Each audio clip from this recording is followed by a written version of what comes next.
But first, more than 120 people may lose their jobs in Farmington. That is because the Sunray Track and Casino might move to Clovis. It's part of an effort to help boost the horse racing industry. Julian Paras joins us in studio to explain how this impacts both communities.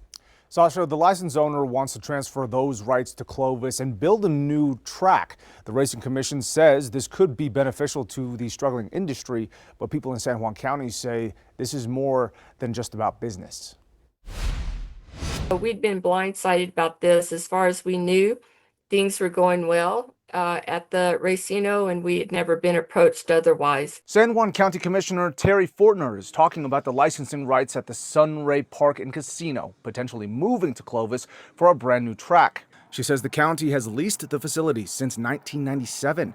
Now people in the area are worried about this move and what it means for their jobs at the racetrack. There's 125 jobs that are at risk if and when the Racino leaves our county. The granting of the sixth license as a condition of approval of the transfer, if that's the direction by which the Racing Commission goes, would be the only appropriate thing to do. County Manager Mike Stark says if the New Mexico Racing Commission were to grant another license, San Juan County could keep the racetrack operating. But Racing Commission officials say it's not that easy. We are empathetic to the situation over there. There are a lot of employees at Sunray Park, that even ones that I know. Ismael Trejo is the executive director of the New Mexico Racing Commission.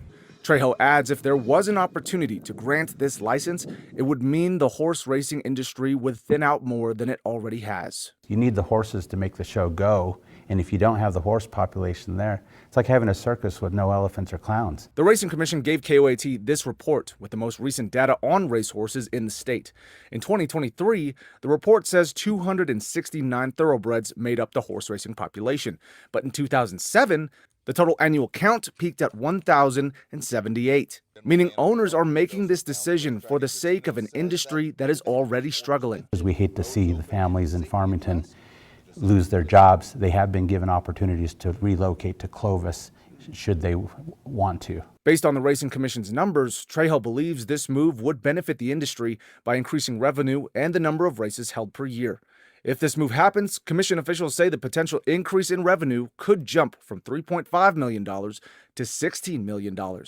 Meanwhile, San Juan County officials are still trying to process what they might lose. One community's gain shouldn't be another community's loss.